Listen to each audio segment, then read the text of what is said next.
I knew there had to be ideas of resistance, manifest best in the guise of my distance. This persistence ends with a comma, or I can spell it out. I don't rap for no drama corps. Open heart, sore blood on my sleeves, but I can't stop the progress. No time to grieve. Get your act straight and maybe we'll be friends again. Till then, represent, this is next gen. Number 1 is the fans, 2 is ourselves, 3 is the music, the content itself. Give a damn about dollars, man, we'd rather make sense. We are the next gen, this is the next. Hello and welcome everybody back to a tea time. If you want to grab your tea, go ahead and grab it now. Unfortunately for me, I'll be drinking water throughout the thing because I'm trying to get in shape again and everything, so. However, what I gotta talk to you about is not good times for me. A couple weeks ago, I picked up a comic book, Gem and the Holograms number 2. I did a review of it on the show, like gushing how great it is and how much this series has meant to me when I was a kid and everything, and recently found out there was going to be a movie. I was actually kind of ecstatic, and I'm like, okay, I'm going to go see this day one. I haven't been able to see movies lately because of money and financial problems. So I'll go see this one because it is a property that means so much to me. Then I seen the trailer. I'm going to try to have it somewhere, either side right now. I don't care which side I'm going to be putting it on. But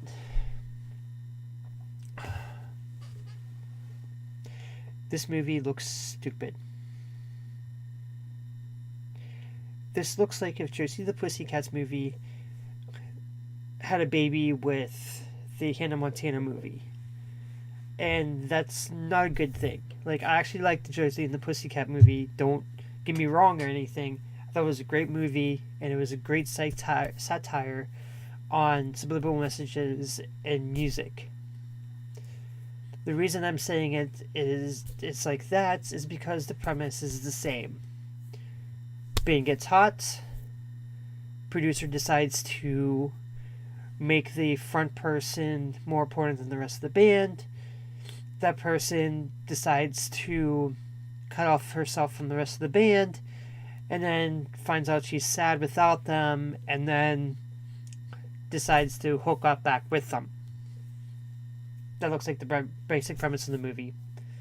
If I just spoiled to you Josie and the Pussycats for you, I'm very, very sorry. It's a very good movie. You should go see it. This has nothing to do with Gem and the Holograms. A lot of people were saying, well, where's Synergy? Where's the earrings? She does have earrings on in the show, in the trailer. And at one point she does, I don't know if she's like playing with the earrings or what, but she does say Showtime, it's Showtime Synergy, which is great. I like that. However, there's going to be no holograms, no nothing going on in this thing. I can always tell you because they've. Okay, let's get this out of the way. Let's just get this whole thing right out of the way. And in the cartoon and in the comic series, the whole thing that Jerica Benton is Gem is true to a point.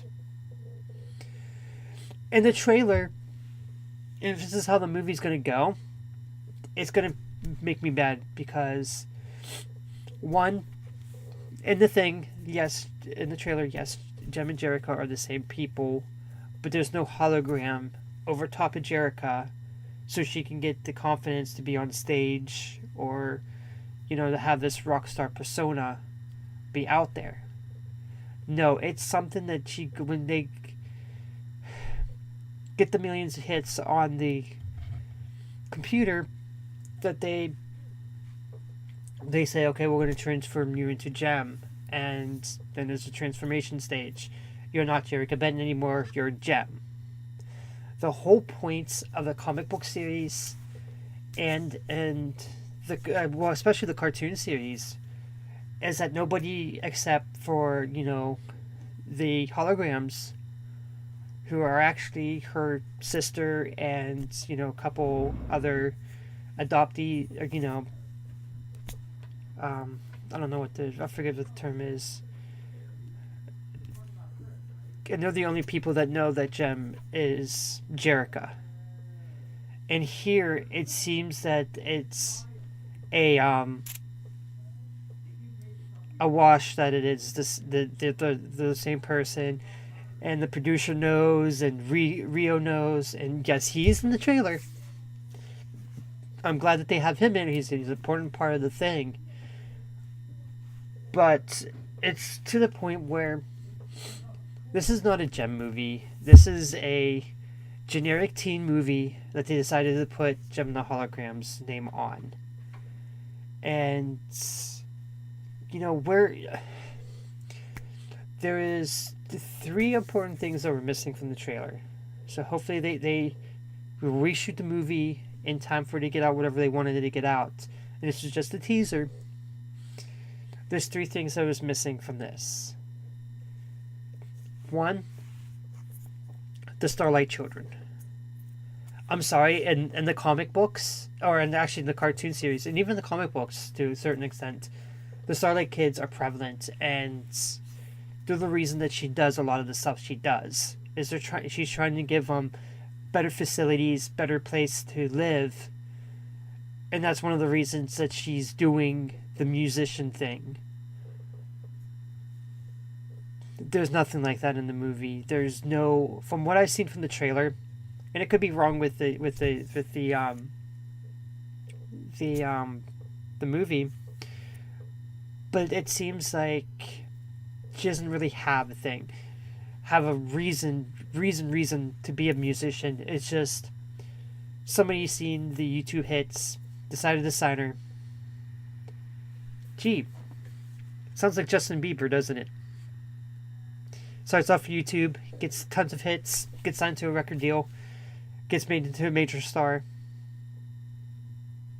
I wonder if this script has actually started off as a Justin Bieber story, and with all the recent troubles that Justin Bieber's been, they just decided to switch it to Jem and the Holograms. Just putting that out there, maybe, because it does seem like the parallels are there, and it would explain a lot in this movie. But so I already mentioned the Starlight Children. The second thing that's missing, the Misfits. You cannot have a Jem and the Holograms movie, cartoon series, comic series, anything without the Misfits. They are what makes Jem and the Holograms Jem and the Holograms. Without the foils of the Misfits, it's just another rock band. Born. And the last thing that's missing is the holograms. Not the people holograms, which is what the name of her band is, but the actual holograms that come in, like the TV show and even the comic book series to a certain extent. But those to me are superficial stuff, is the holograms. The other 2 things, the Starlight Children, because that's their motivation for actually making it big and actually getting money and wanting to do everything. Their first major concert is a benefit for, in the cartoon series, it was for Maylin, I forget her name, but it's for her eye surgery. In the comics, it seems like the first major concert is going to be for the Starlight Children to raise funds for them and everything, which is what it should be. The Starlight Children should be why Jem and the Holograms are doing the things that they're doing. Everything else should be superficial at this point. The other thing is you can't have a Jem and the Holograms without the rivalry with the Misfits. It's there. This trailer gave me no hope. There were some slimmers of hope here and there with the movie, The fact that her and Kimber are sisters. Amazing. It's how it is. That two of the other people that stay with her foster children. Sorry. The other two foster children are there. I forget their names at the top of my head because I always forget their names anyway, so I know it kind of sucks. And my trivia of Gemini Holograms should be better, especially considering I'm going to be dedicating almost an entire month to them here coming up, because they are my favorite thing to talk about now, and I'm really getting into them again, and I'd really love to talk about them. But that's the reason they do stuff, is for the Starlight Children.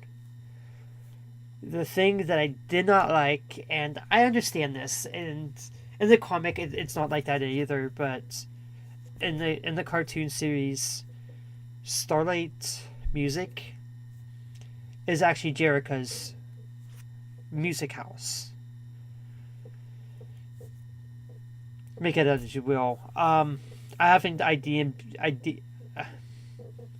IMDb'd the movie yet to see who's all starring it, and seeing, you know, who they all got cast in what position. But going by this trailer,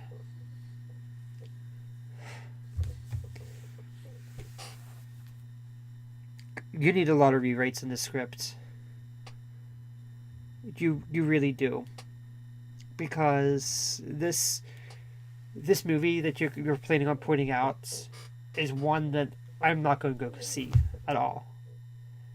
And I'm a major Gemini Holograms fan, even though I can't remember the other two name, because this is not Gemini Holograms. Like I said, it seems to me like maybe it's a Justin Bieber story at one time, because I just actually thought about this. Maybe it was actually just the Justin Bieber story, because a lot of the parallels are there for his rise. And with all the recent trouble, they went, let's not do a Justin Bieber story. Let's do something else. Let's see here. Who can we? Let's pick up Gem. That's what it seems to me. And I'm not a very big fan of this trailer, and hopefully the other trailers will be a lot better. Hopefully the next couple trailers we get like Misfits and stuff like that. I'm optimistic that they can make this movie work. With the trailer that they shown, I don't see it working at all. Not at all. But I'm going on 12 minutes on this, and I really don't want to spend any more time thinking about this awful trailer, even though I've watched it 3 times already, because I just wanted, when I did this, I wanted it to be fresh in my mind. And I seen it last night before I started working on the podcast. I woke up and watched it just to make sure it was real. And then I watched it again so it would be fresh in my mind for when this happened. Like I said, there are sparks of hope in there. Rio's in there. All 4 of the Gemini Holograms are there. Synergy is mentioned, so I don't know what Synergy is in the movie, but she is mentioned. And the earrings are there if you're looking and paying attention like I was. Because I was making sure that I was nitpicking almost the exact same costume. And those designs, seriously? I'm sorry, in a comic book and cartoons, you could probably pass those off. Not in a movie. I'm sorry. You can glamour up and everything. That'd be awesome, but please change those designs. This is almost looking like the Teenage Mutant Ninja Turtle movie that was just released, but the design of the characters being so god-awful. But anyway, I'm going to stop before I go even farther. So I'm going to close this world, and let's open the next.